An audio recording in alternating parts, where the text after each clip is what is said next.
오늘 이 시간 주시는 하나님의 말씀은 요한복음 4장 21절에서 30절까지 말씀입니다. 신약성경 148페이지에 있습니다. 요한복음 4장 21절에서 30절까지 말씀, 제가 봉독해 올리겠습니다. 예수께서 가라사대 여자여 내 말을 믿으라. 이 산에서도 말고 예루살렘에서도 말고 너희가 아버지께 예배할 때가 이르리라. 너희는 알지 못하는 것을 예배하고 우리는 아는 것을 예배하노니 이는 구원이 유대인에게서 남이니라. 아버지께 참으로 예배하는 자들은 신령과 진정으로 예배할 때가 오나니 곧 이때라. 아버지께서는 이렇게 자기에게 예배하는 자들을 찾으시느니라. 하나님은 영이시니 예배하는 자가 신령과 진정으로 예배할지니라. 여자가 가로되 메시아 곧 그리스도라 하는 이가 오실 줄을 내가 아노니 그가 오시면 모든 것을 우리에게 고하시리이다. 예수께서 이르시되 내게 말하는 내가 그로라 하시니라. 이때에 제자들이 돌아와서 예수께서 여자와 말씀하시는 것을 이상히 여겼으나 무엇을 구하시나이까 어찌하여 저와 말씀하시나이까 묻는 이가 없더라. 여자가 물동이를 버려두고 동네에 들어가서 사람들에게 이르되 나의 행한 모든 일을 내게 말하는 사람을 와 보라. 이는 그리스도가 아니냐 하니 저희가 동네에서 나와 예수께 오더라. 아멘. 할렐루야. 오늘도 하나님의 크신 은혜가 있기를 간절히 소망합니다. 하나님은 영이시니 예배하는 자가 신령과 진정으로 예배할지니라. 바라옵기는 여러분들이 신령과 진정으로 하나님을 기쁘시게 하는 참된 예배자가 되기를 축복합니다. 우리 서로 이렇게 축복할까요? 신령과 진정으로 예배합시다. 아멘. 주님이 우리의 예배를 받으실 줄 믿습니다. 훌륭한 업적을 일구어낸 유능한 사람들의 특징을 보면 언제나 이 선택과 집중을 잘했다는 공통적인 특징을 발견하게 됩니다. 해야 할 일과 하지 않아도 될 일을 나누고 그 중에서도 먼저 할 일과 나중 할 일을 구분지어서 먼저 할 일을 집중하여 선택하는 것이지요. 그래서 남들보다 더 뛰어난 성과를 빠르게 일구어냅니다. 우리가 어린 시절부터 해오던 시간표를 세우는 일, 하루의 시간표, 방학 시간표, 이런 것들을 통하여서 우리는 선택과 집중을 잘하기 위해 방법들을 배워왔고, 하루를 마감하는 일기를 쓰면서 내가 하루 동안 이 선택을, 집중을 얼마나 잘했는지를 또 점검해보고 반성해보는 시간들을 우리는 어린 시절부터 해왔습니다. 지금 이 예배의 자리에 나와 계신 여러분들은 굉장히 탁월한 선택들을 하신 분들이라고 보여집니다. 그런데 이제 우리의 선택이 얼마나 집중으로까지 이어질 수 있느냐, 저는 알지 못하지만 영이신 우리 하나님은 아실 것입니다. 우리가 신령과 진정으로 이 예배를 선택한 만큼 집중하고 있는지, 마음이 콩밭에 가 있는지 우리 주님은 아신다는 겁니다. 선택이 옳았듯이 그 옳은 선택에 집중하는 여러분들이 되시기를 간절히 소망합니다. 전설적인 액션 배우 이소룡을 여러분 아실 겁니다. 그분이 이런 말을 하였다고 합니다. 나는 10,000가지 발차기를 하는 사람은 두렵지 않지만 한 가지 발차기를 10,000번 연습한 사람은 두렵다. 이것이 무슨 말이겠습니까? 화려한 기술에 10,000가지의 다양한 발차기를 하는 것보다 하나의 발차기이지만 그 발차기를 선택하고 집중한 그 발차기는 두렵다라는 말입니다. 그만큼 선택과 집중은 강력한 힘을 지니고 있다라는 것입니다. 우리가 교회에서 하는 일이나 사역에 있어서도 이 선택과 집중이 필요할 때가 있습니다. 몸도 하나고 시간도 예산도 제한적이기 때문에 먼저 할 일, 더 집중해야 할 일을 따져보고 거기에 힘써야 할 것입니다. 하지만 사람들이 기준이 주관적이기 때문에 각각의 의견과 주장들이 다양할 것이고, 공동체 안에서 서로 의견이 충돌되어서 때로는 갈등을 빚기도 하고 분쟁이 일어나기도 할 겁니다. 우리 부서 사역이 먼저야, 아니야 우리가 더 먼저야, 여러 가지 것들의 의견이 충돌될 수 있습니다. 물론 하나님을 위한 사역, 모든 것들이 마땅히 필요한 사역이기 때문에 우리에게 허락되어진 것이고 거기에 불러진 것이고 그것을 우리가 순종하고 있을 터인데, 그 중에서도 성경은 우리가 무엇에 집중하고 선택해야 할 것인지를 명확하게 말씀해주고 있습니다. 하나님께서 가장 원하시는 것, 주님께서 우리에게 분부하고 맡기신 것, 강조하신 바, 그것이 무엇입니까? 바로 영혼 구원입니다. 성경은 우리가 생명을 살리는 영혼 구원을 선택하고 무엇보다도 그것에 집중하기를 원하시고 계십니다.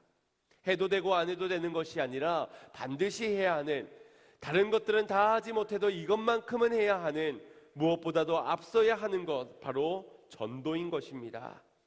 예수님의 마지막 지상 명령 기억하고 계십니까? 내가 분부한 모든 것을 가르쳐 지키게 하라 명하셨습니다. 성령을 받아 예루살렘과 온 유대와 사마리아 땅끝까지 이르러 내 증인되라 하셨습니다. 강권하여서 내 집을 채우라고도 하셨습니다.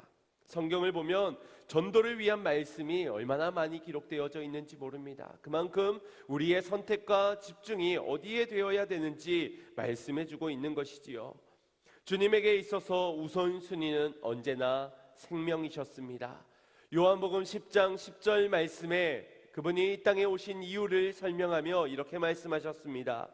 도적이 오는 것은 도적질하고 죽이고 멸망시키려는 것뿐이요 내가 온 것은 양으로 생명을 얻게 하고 더 풍성히 얻게 하려 하심이니라.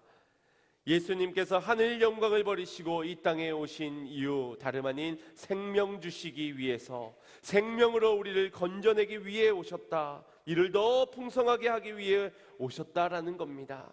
살리시기 위해 이 땅에 오신 그 주님을 우리가 따르기로 결단했다면, 그분의 제자로 우리가 부름받았다면 우리 역시도 생명을 살리는 일을 감당해야 할 것입니다. 뿐만 아니라 그리스도가 머리가 되시는 각 지체된 주의 몸된 교회된 우리가 힘써야 하는 것, 선택하고 집중해야 하는 것 역시도 바로 생명을 살리는 일을 가장 선택하고 가장 집중해야 한다는 것, 이것은 분명한 진리일 것입니다. 우리의 다양한 사역들 가운데 생각해보면 나는 전도부가 아닌데, 선교부가 아닌데, 구제부가 아닌데 난감하신 분들이 계실 겁니다. 그러나 꼭 전도부여만 전도를 하는 것이 아닙니다. 차량부도 생명을 얻기 위해서 헌신하는 것이지요. 시설관리부도 영원히 하나님의 말씀 가운데 살아나기 위해서 섬기는 것이지요. 그러니 우리가 하는 그 사역과 그 일이 전도지향적으로 생명을 살리는 그 일에 맞춰진 헌신인지, 아니면 어떠한 성과를 내기 위해, 내 만족을 위해, 눈에 보여지는 어떤 유익을 위하여서 행하는 일인지를 우리가 따져보면서 우리의 모든 사역들이 생명을 살리는 그 일에 초점이 맞춰진 사역으로 헌신되어져야 할 것입니다. 지난주 말씀으로 나누었던 사도행전 2장 46절 47절의 말씀을 보면 전도는 자연스러운 현상이라는 것을 보게 됩니다. 합독해 보겠습니다. 날마다 마음을 같이하여 성전에 모이기를 힘쓰고 집에서 떡을 떼며 기쁨과 순전한 마음으로 음식을 먹고 하나님을 찬미하며 또 온 백성에게 칭송을 받으니 주께서 구원받는 사람을 날마다 더하게 하시니라. 아멘. 초대교회 성도들이 어떠한 목적을 가지고, 목장 모임을 가지고 그래서 사람들에게 칭송받으려는 목표가 있었던 것이 아닙니다. 구원받는 사람의 수를 더하기 위해서 다른 복음을 선택하고 다른 전도 방법, 특별한 이벤트를 행한 것도 아니었습니다. 그저 모이기를 힘쓰는 가운데 사랑하고 떡을 떼고 나누면서 기쁜 마음으로 하나님을 찬미할 그것이, 나누기를 힘쓰고 섬길 때에 온 백성으로 칭송을 받으며 주께서 구원받는 사람을 날마다 더하게 하신 것입니다. 초대교회의 부흥은 이처럼 자연스러웠습니다. 곳곳에서 동일한 역사가 일어났습니다. 특별히 사도행전을 기록했던 누가는 이 많은 사람들이 예수님을 믿게 되었는데 그 수가 몇인지 세밀하게 기록한 바 있습니다. 사도행전 2장 41절 말씀을 보시면 그 말을 받은 사람들은 세례를 받음에 이날의 제자의 수가 3천이나 더하더라. 베드로와 사도들의 가르침을 받은 그들이 세례를 받음으로 새로운 삶을 결단하며 제자 되었던 수가 3천이었다라고 말씀합니다. 또 사도행전 4장 4절 말씀을 보면 말씀을 들은 사람 중에 믿는 자가 많으니 남자의 수가 약 5천이나 되었더라. 뭔가 많은 숫자였다는 것을 자랑하고 싶었기 때문이 아닙니다. 그저 많은 사람이 믿었다, 허다한 무리가 믿었다라고 해도 되지만 그 수를 기록한 이유가 무엇이겠습니까? 허다한 무리 중에 어쩌다 보니 돌아온 자들이 아니라 하나님의 계획하신 만큼, 하나님이 구원의 그 수를 더하여 주신 만큼 하나님이 그 한 사람 한 사람의 영혼들을 기억하시고 기뻐하신다라는 것을 우리는 알 수 있습니다. 이것을 누가는 초점을 가지고 주목하였고 기록해 준 것이지요. 어떻게 초대교회에 이런 일들이 일어날 수 있었을까요? 오늘날처럼 이런 좋은 예배 장소, 음향, 영상이 있는 것도 아니고 교통편이 편했던 것도 아니며 SNS 이런 소식망들이, 연락망들이 오늘날처럼 활발하게 이루어지는 그런 시대도 아니었습니다. 구두가 아니면, 직접 발을 찾아가지 않으면, 큰 소리로 외치고 귀를 기울여 듣지 아니하면은 5천 명이나 되어 모여있는 그 자리에서 들려지는 소리가 들려졌겠습니까? 그럼에도 불구하고 3천 명이나 5천 명이나 되는 수많은 사람들이 예수님을 믿고 회개하며 제자 되었다라는 것입니다. 초대교회여서 가능했다라든지 초대교회의 복음이 특별했기 때문이다라고 말할 수 없는 것입니다. 누가가 이 초대교회에 일어났던 부흥의 비법이 있으니 그 비법이 무엇인지를 그는 이렇게 기록하였습니다. 사도행전 5장 42절 말씀입니다. 합독합니다. 저희가 날마다 성전에 있든지 집에 있든지 예수는 그리스도라 가르치기와 전도하기를 쉬지 아니하리라. 아멘. 무슨 비법입니까? 뭔가 거기에만 있는 대단한 비법이 아니라 정말 우리가 일반적으로 알 수 있는 상식 중의 상식 아닙니까? 그 초대교회에서는 다름 아니라 예수 그리스도라 가르치고 전도하기를 쉬지 아니하였다. 그러니 전도가 자연히 되어지고 사람들이 부흥이 되어졌던 것이지요. 사람들이 전도가 날마다의 생활이 되어지자 예수님의 지상명령에 날마다 순종하자 더해지는 역사가 있었다라는 겁니다. 불변의 법칙 아닙니까? 운동하면 건강해지는 것이지요. 공부하면 좋은 성적을 거두게 되듯이 전도하면 많은 사람들의 영혼들이 돌아오는 것은 당연합니다. 다만 전도가 연중 행사가 되어서 새생명 축제에 마지못해서 드려지는 그러한 전도이다 보니 전도가 되어지지 않는 것이지요. 여러분들은 얼마나 전도하고 계십니까?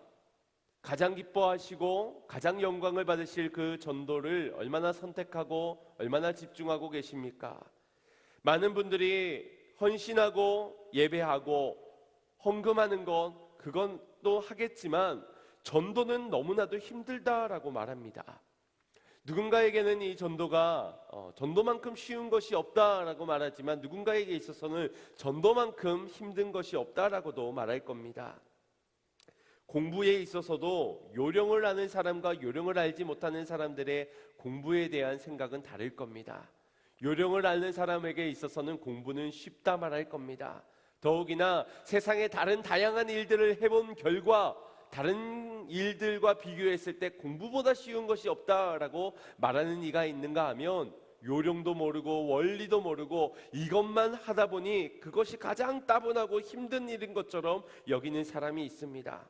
전도도 마찬가지 아니겠습니까? 무엇이 전도인지, 전도가 어떠한 원리에서 어떠한 것을 가지고 어떻게 행해야 되는지 알지 못하기 때문에 전도를 힘들어 할 것입니다. 여러분은 전도를 왜 힘들어 하십니까? 더러는 자신의 부족함을 보기 때문일 겁니다. 내가 성경을 잘 알지 못해서요. 내가 말 주변이 없어서요. 또 내 처지가 지금 누군가에게 복음을 전했다가 오히려 덕이 되지 못할까 봐 내가 지금 전도하지 못합니다 라고 말합니다. 더러는 복음을 받아들여야 하는 저들이 거절할까 봐, 이미 거절한 전례가 있고 거절함으로 내가 상처를 받을까 봐 이에 대한 염려, 두려움 때문에 전도를 힘들어합니다. 그러나 전도가 뭔가 대단한 것을 전하는 것, 대단한 것을 행해야 되는 것이 아니라 그저 내가 만난 예수 그리스도를 전하고 내가 받은 은혜, 내가 받은 응답 있는 그대로를 전하기만 하면 그것이 곧 전도입니다. 우리는 뭔가 특별하고 대단한 것을 행하려 하는 것이 아니라 이미 내게 허락하신 것을 전하라고 주님은 명령하신 것입니다.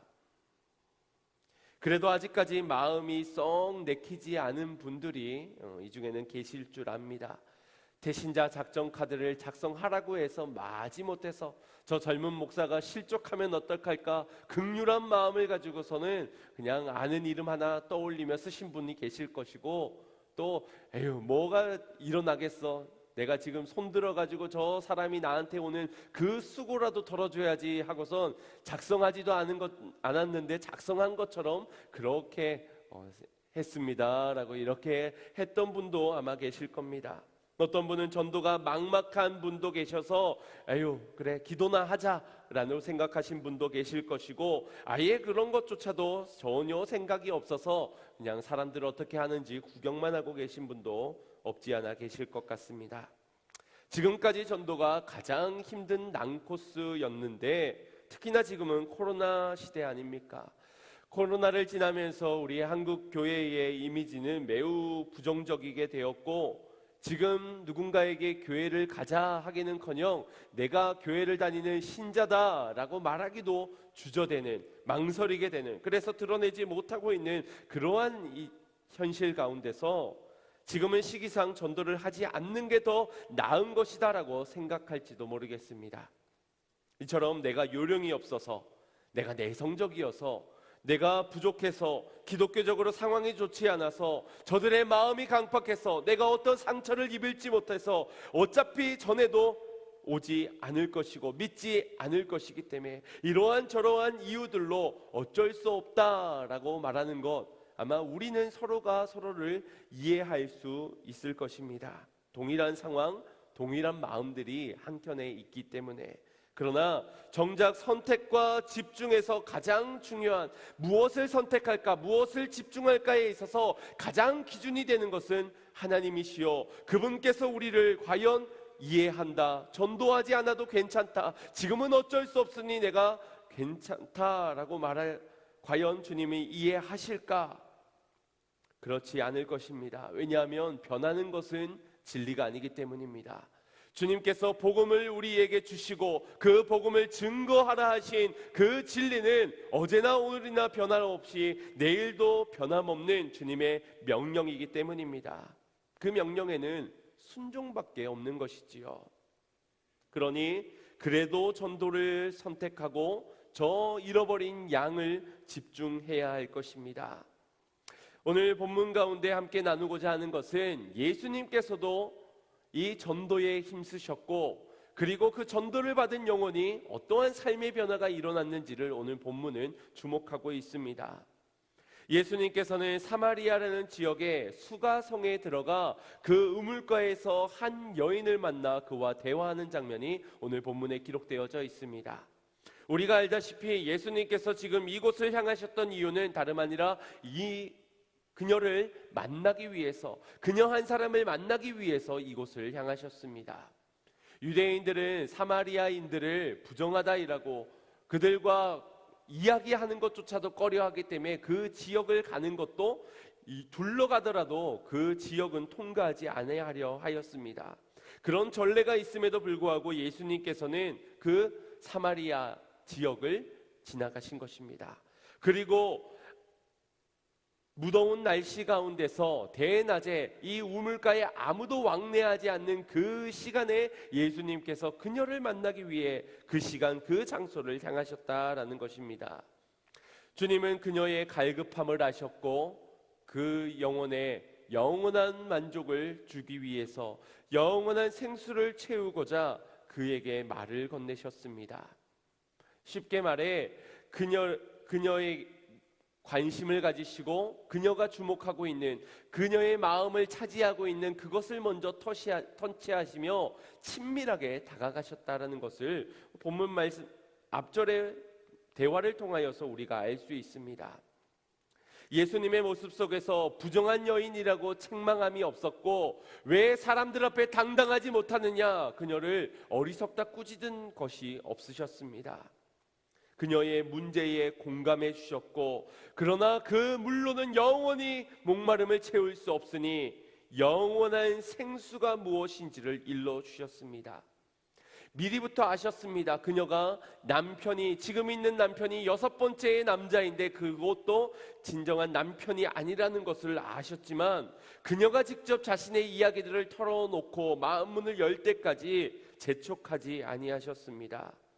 그렇게 주님은 천천히 세밀하게 그녀와의 관계를 맺어가시며 그녀의 가장 갈급한 그 부분을 터치해 주셨습니다.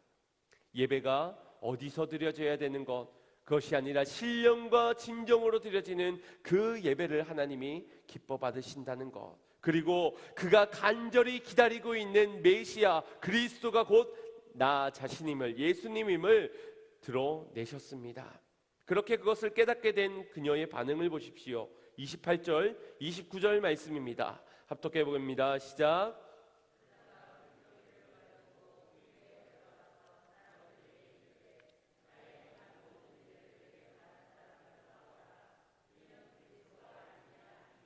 아멘. 예수님으로부터 전도를 받은 그녀가 세 가지의 반응을 보이고 있습니다. 버려두고 들어가니 이르되, 물동이를 버려두고 동네에 들어가니 사람들에게 전하니라. 이것이 그녀의 반응이었습니다.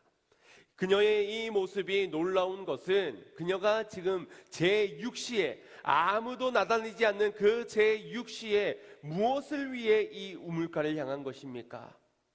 물을 기르기 위해서, 목마름을 채우기 위해서였고, 사람들을 마주하지 않기 위해서 그녀는 그 시간을 선택하였습니다. 그러한 목적과 목표를 가진 그녀가 지금 물동이를 버렸습니다. 그리고 자신을 부정하다고 말하는 저들을 향해 나아가서 말을 한 것입니다. 와서 보십시오. 이가 그리스도가 아닙니까? 와서 한번 메시아인 이분을 보십시오 라고 사람들 앞에 서게 된 것입니다. 그녀의 선택과 집중이 빛나는 순간입니다. 물동이로 물을 기르는 그 시간보다 지금 내가 만난 영원한 생수이신 이 예수님을 전하는 것이 가장 급선무요, 그 시간을 선택하였고, 부끄러움과 수치를 무릅쓰고 저들의 영혼에게 이 생수를 만나게 하는 것이, 메시아를 만나게 하는 것, 그 전도하는 일에 그녀는 집중한 것입니다. 그때의 그녀의 체면, 자존심, 상황과 형편, 사람들이 믿어줄까, 내 얘기를 들어주기나 할까, 혹 내게 욕하며 상처를 입히는 것이 아닐까, 이 모든 염려는 그녀에게 생각되어지지 않았습니다. 한마디로 눈에 뵈는 게 없는 상태가 된 것이지요. 그녀가 물동이를 버려두고 동네에 들어가서 사람들에게 전한 그 모습을 보면서 한마디로 이 모습을 느껴지는 단어는 감탄이라는 단어입니다. 지금 그녀가 복음을 만나 감동하게 되었고, 예수 그리스도와 대화를 통하여서 그는 감격하게 되었습니다. 영원한 생수를 맛보았기 때문이지요. 그에게 터져나오는 자연스러운 것이 무엇이겠습니까? 바로 감탄인 것입니다. 감탄하게 되자 다른 것들의 생각은 사라지고 보이는 것, 말하는 것, 모든 것들이 복음에 집중되게 된 것입니다. 그리고 그 감탄을 누군가에게 전했을 때, 누군가가 그 감탄을 보게 되었을 때에 마음문이 열려졌다, 마음문을 열기에 충분했다. 그것 기록이 30절 말씀에 이렇게 기록되어져 있습니다. 저희가 동네에서 나와 예수께로 오더라. 지금 누구의 말을 듣고 자신의 집에서 나온 것입니까? 부정하다 여겼던, 취급해주지도 않았던 그 수가성의 여인, 부정한 그 여인이 하는 말을 듣고 집 밖을 나선 겁니다. 태양볕이 내리쬐고 있는, 지금 외출하는 것을 꺼려하고 있는 그 시간에 그 여인의 말을 듣고 동네를 나와 예수님 앞에 나오게 된 것입니다. 왜일까요? 왜일까? 그것은 그 동네 사람들에게 그만큼의 갈급함이 있었기 때문이겠지만, 또 하나의 이유를 말하자면 바로 감탄한 그녀의 모습이 특별했기 때문입니다.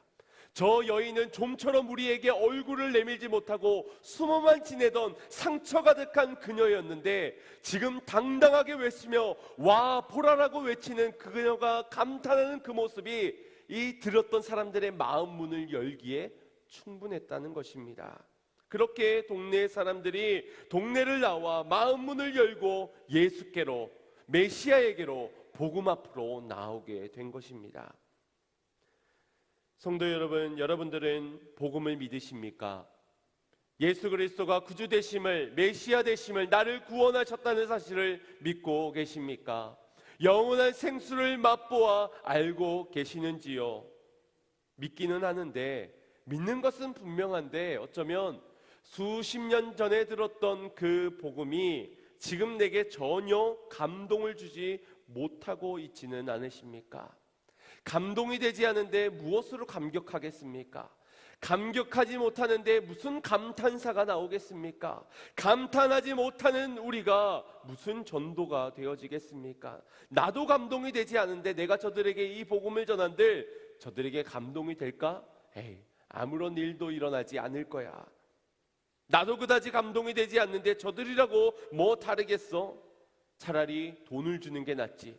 차라리 밥만 사주는 게 낫지. 차라리 세상적인 이야기를 하면서 즐겁게 나누는 것이, 관계를 유지하는 것이 더 낫겠지. 이미 우리의 마음에서 전도는 단념되어 있는지도 모릅니다. 사람마다 입맛이 다 다르지요. 누군가는 채식을 하고 누군가는 고기를 좋아할 겁니다. 누군가는 짜게 먹는 걸, 누군가는 싱겁게 먹는 걸. 사람들은 저마다 입맛들이 다 다릅니다. 그래도 내가 정말 맛있게 먹은 그 음식이 있으면 그 음식을 내 자녀의 입에도 쏙 넣어주고 싶지 않습니까?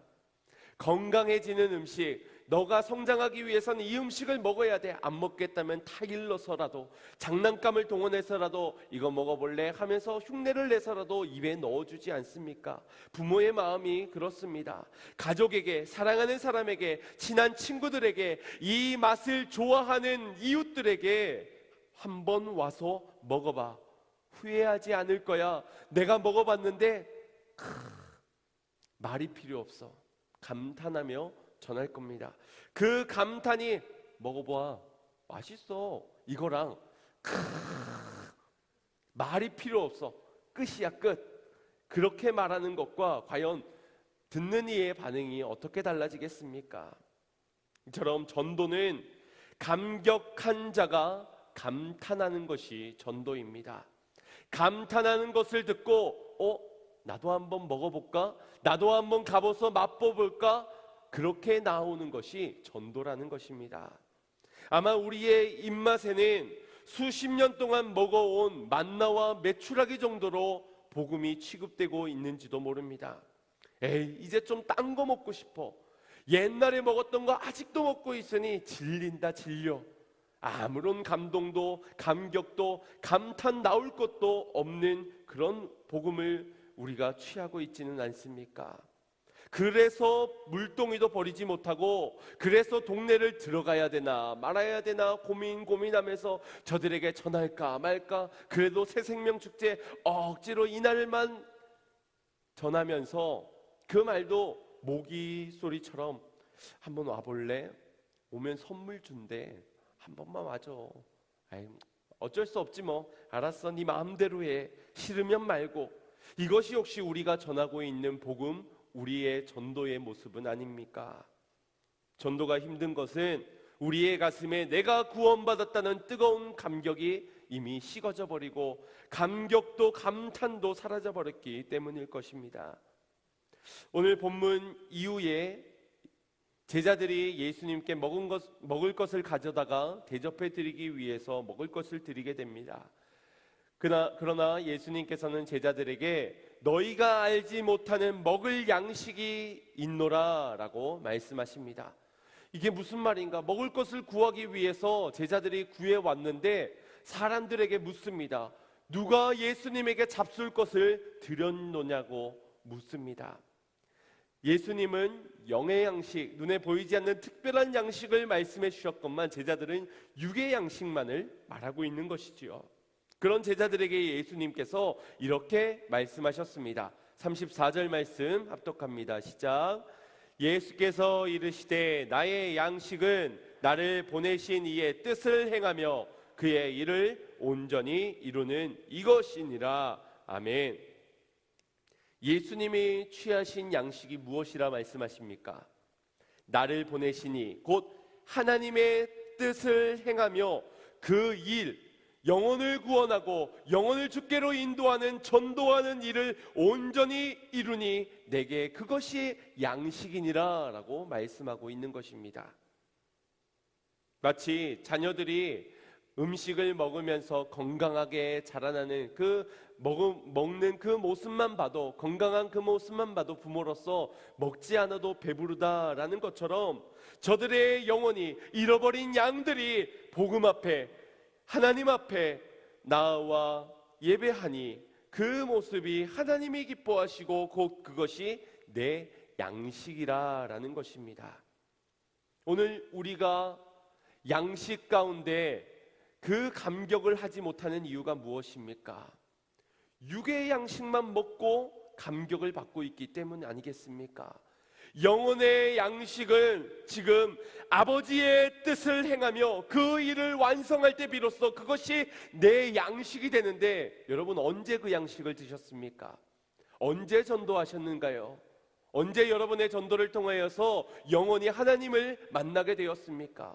그 양식을 먹었던 그 맛이 좀처럼 기억이 되지가 않으니, 그러니 또 감동, 감격, 감탄이 사라지고 무미건조한 것으로 교회 한번 와볼래? 너나 가라, 너나 잘 믿어라, 그렇게 되는 것이지요.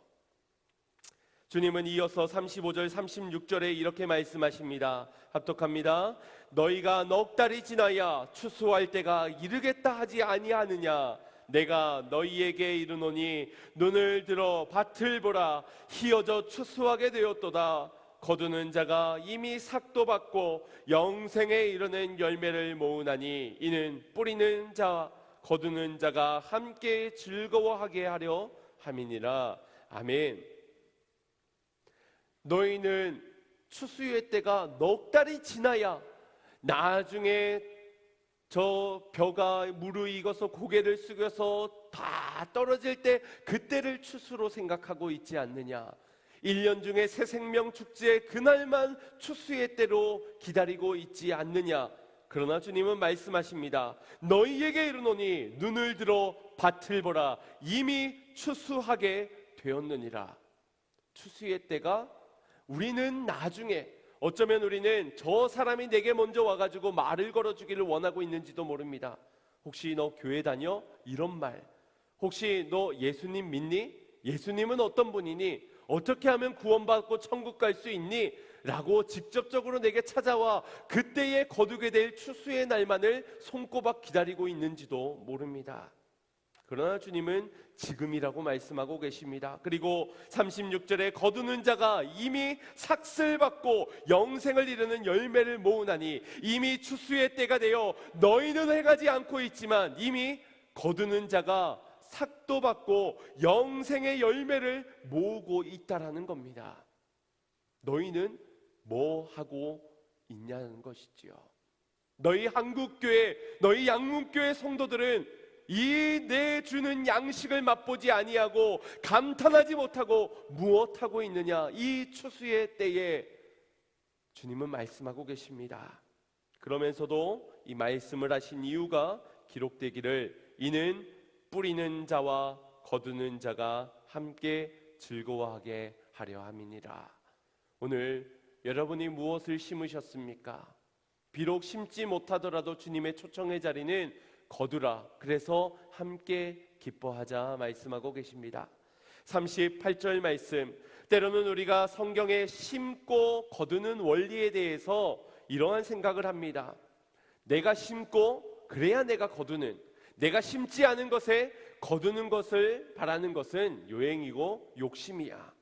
그것도 일리가 있는 말씀이지만 주님의 초청의 자리에서는 내가 심었으니 너희는 거두라라고 말씀합니다. 38절 합독하겠습니다. 시작. 내가 너희로 노력지 아니한 것을 거두려 보내었노니 다른 사람들은 노력하였고 너희는 그들의 노력하는 것에 참여하였느니라. 아멘.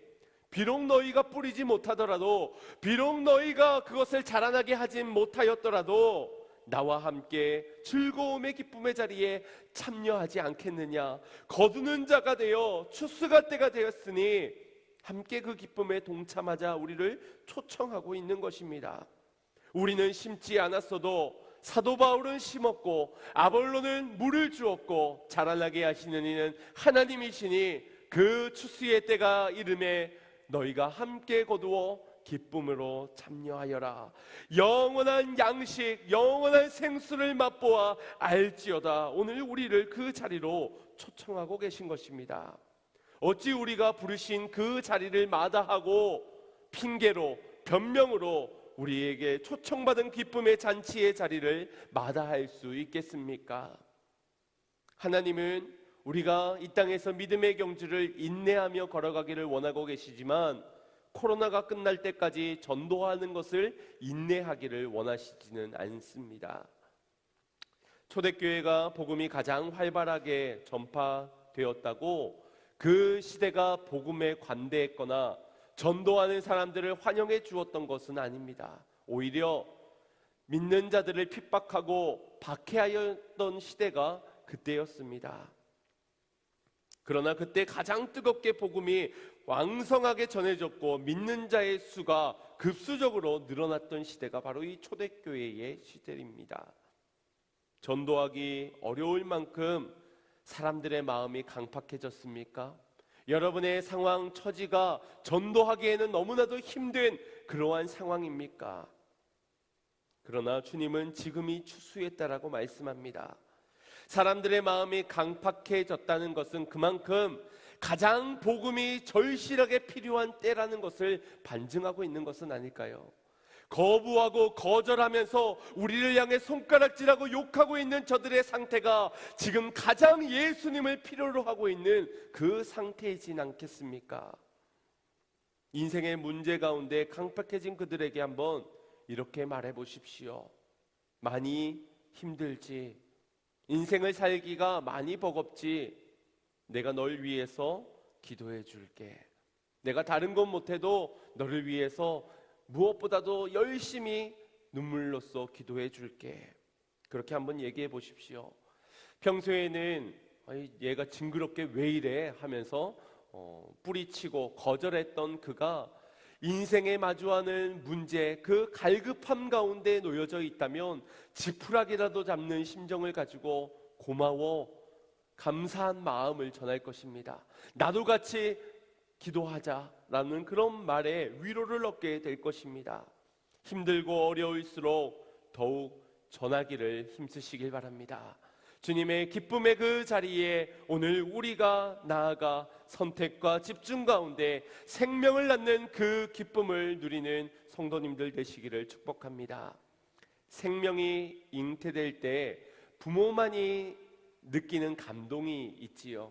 여기에 계신 부모님들은 아마 그 행복을, 그 감동을 다들 받으셨을 겁니다. 지난주에 저희 강기진 목사님과 식사를 하면서 아기의 이 초음파 사진을 보고 심장 소리를 들었다는 그런 이야기를 들었습니다. 그러면서 이제 저를 생각해 보니 저희 첫째 아들 그 아이의 심장 소리를 들었을 때에 그 떨렸던 신비로움을 경험하고 감격이 되었던 그때가 생각이 되어졌습니다.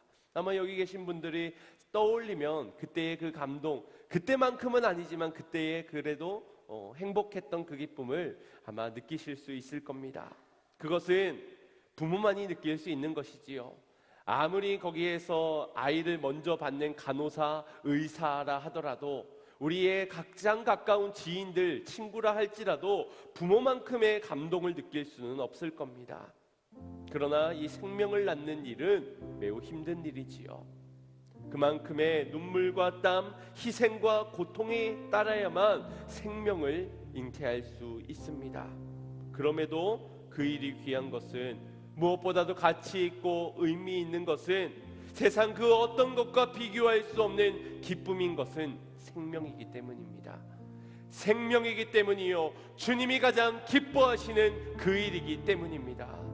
오늘 생명 주신 주님, 내게 생명 주신 그 생명을 다른 사람에게 전하는 자리로, 다른 생명을 낳는 자리에서 기쁨을 얻는 자로, 전도자로 살아가겠노라고 결단하는 저와 여러분이 되기를 소망합니다. 희생이 따르겠지만, 고통이 따르겠지만 주님이 예비하신 그 놀라움의 기쁨이 거기에 있습니다. 영원한 양식이 또한 거기에서 맛보게 하실 것입니다.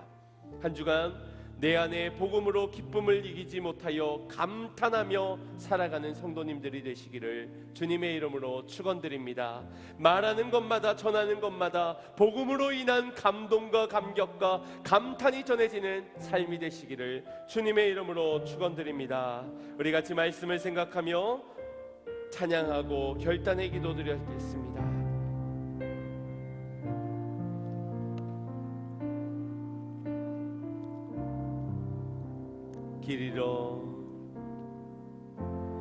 길 잃어 지친 양을 찾아 망상에 이리저리 헤매이는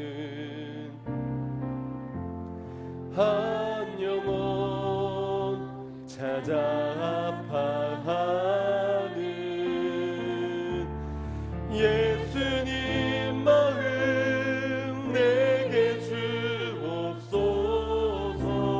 십자가 온 세상 위한 그 희생 눈물로 그 길 가게 하소서. 생명이 또 다른 생명 낳고 주님 볼 수 있다면 나의 삶과 수금도 아낌없이 드리니 죽어야 다시 사는 주님 말씀 믿으며 하늘의 미래를 영성하시니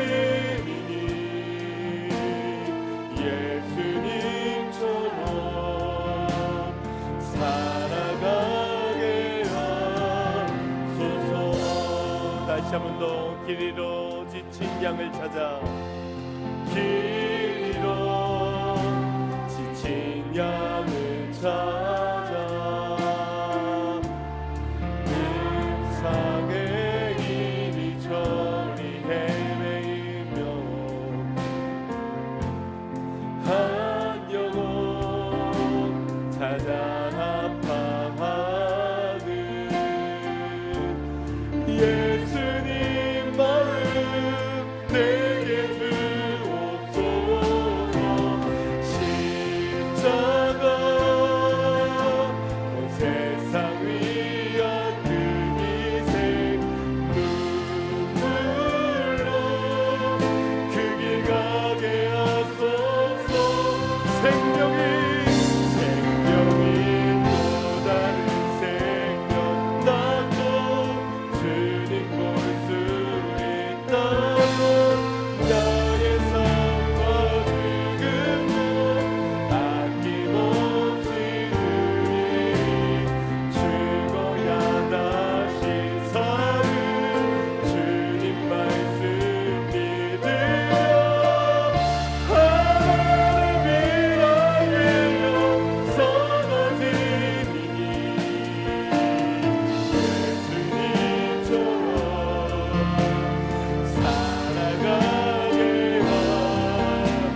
생명 주시기까지 그 희생의 길, 고통의 길, 죽기까지 우리를 사랑하여 주신 그 길을 어떠한 핑계, 어떠한 변명으로 여러분들은 마다하고 계십니까?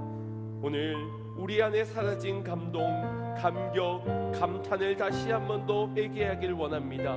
복음은 영원할지언데 주님, 잃어버린 우리의 기쁨을 용서하여 주시옵소서. 전하는 그곳에 기쁨이 있는 줄 믿습니다. 복음을 증거하는 그곳에 영원한 기쁨이 내게 있는 줄 믿습니다. 그 기쁨과 감격과 감탄 가운데 살아가 영원토록 주 예수 그리스도만을 전하는 전도자로 살아가게 해달라고, 하나님의 미랄이 되어 썩어져 생명을 얻는 기쁨을 누리게 해달라고 우리 주여 한번 부르실 것 없이만 여기도 하겠습니다. 주여, 아버지 하나님, 내 삶에 영원한 기쁨을 허락하여 주심을 감사를 드립니다. 그 기쁨이 구원의 감격이 내게 있기까지 주 예수 그리스도의 희생과 사랑, 고통과 아픔, 고초와 슬픔, 아버지는 그 속에서도 아버지 하나님의 뜻하신 그 일을 완성하여 주시고 오늘 우리를 그 자리로 선정하여 주시어 생명 주시고 생명을 나누어 이제 우리가 살아가는 것 동안에 아버지 하나님의 복음이 내 안에 있으므로 감동이 끊어지지 않게 하시고 감격하는 인생 되게 하시고 감탄하는 삶을 살아가게 하여 주시옵소서. 아버지 하나님, 나의 삶에 식어져버린 뜨거운 가슴으로 회복되어지게 하여 주시옵소서. 전하는 곳에 성인의 마음이 열려지게 하시고 전하는 곳에 복음이 심겨지게 하시고 전하는 곳에서 생명을 얻는 양심이 취해질 수 있게 주여 나를 도와줘 주시옵소서. 나를 그렇게 사용하여 주시옵소서. 주여 나를 보내주시오. 내가 가겠나이다 주님.